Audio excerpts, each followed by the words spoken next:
Bon, alors là, pas de nucléaire, mon Pacalou, aujourd'hui, hein. Non, non, non, des arbres, Smarty. Ah, j'aime beaucoup les arbres, je peux faire mes besoins dessus. Ah, ah. Certes, Smarty, certes. Alors allons-y, Smarty. La croissance de certains arbres et végétaux suivent une série. Oui, il y a des suites là-dedans, mon Pacalou, oui, oui. Et c'est même une suite très fameuse, ou une série très fameuse, la série de Fibonacci. On l'a pas déjà vu, celle-là, mon Pacalou? Si, si, probablement ensemble, Smarty. Alors, regardons la croissance d'un arbre. Alors, l'année 1, bah, l'arbre, il a juste un tronc, tranquille. À l'année 2, on constate que il commence à se séparer en deux. Donc, il a deux branches, si tu veux. Puis à l'année 3, certaines de ces branches continuent de se séparer.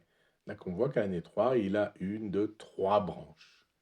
Et puis il continue de grandir. Alors il grandit en hauteur et il pousse aussi en largeur, hein, comme tu le vois.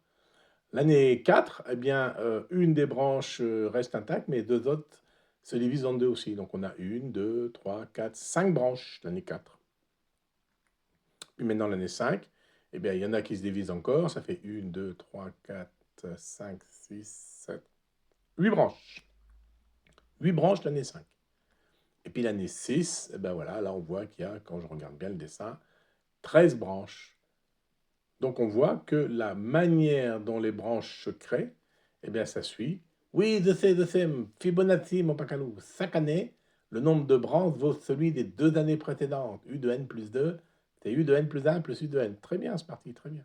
Et comment tu expliques ça, mon Pacalou? Oh, bah, les spécialistes de la chose disent qu'il semble que la nature favorise ce type de croissance des arbres, d'autres végétaux aussi d'ailleurs, pour ne pas avoir d'espace gaspillé.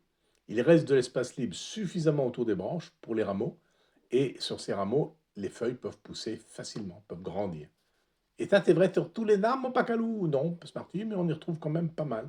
On y retrouve les pommiers, les poiriers, les chênes, ce genre d'arbres. Et comme tu l'as vu, suite et séries sont bien utiles pour notre vie de tous les jours, y compris sur le calcul de l'agrandissement des arbres. Alors on le retrouve en économie, on l'a vu avec les intérêts composés, le calcul de remboursement de prêts, l'évolution des marchés boursiers. En science, on l'a fait avec la croissance démographique, ou la propagation d'épidémies, de virus, ou même de rumeurs, hein, c'est le même genre de formule.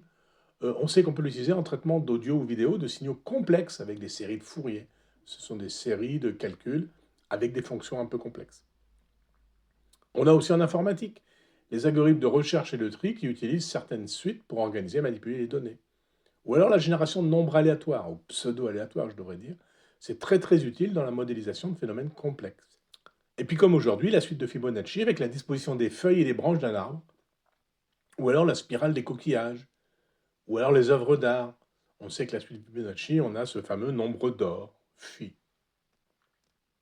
On peut le retrouver en gestion des tâches, gestion de projet, avec la création de séquences d'actions qui se suivent les unes les autres, qui sont dépendantes des unes des autres, etc. etc. Oui, ça va, tu es convaincu, mon Pacalou. Ah ben c'est bien, génial, c'est parti. Alors c'est tout pour aujourd'hui. Ah bon? Et on retrouve des suites et séries encore, mon Pacalou, la prochaine fois? Ben non, c'est tout pour cette mini-série de vidéos qui était consacrée donc aux suites et aux séries. J'espère que ça aura intéressé ceux qui nous suivent. Et je te donne rendez-vous à la prochaine vignette, où là on va s'attaquer à un autre sujet beaucoup plus golfique. On va essayer de voir comment vole réellement, pourquoi vole une balle de golf. Et on va voir que c'est pas si simple que ça. Et puis du coup, on pourra en déduire comment faire des effets et autres types de balles qu'on essaye de faire quand on joue au golf. Puis surtout, on va continuer de s'amuser ensemble dans ces aventures mathématico-physico-golfiques. C'est parti. Oui, théâtre, mon Pacalou, théâtre.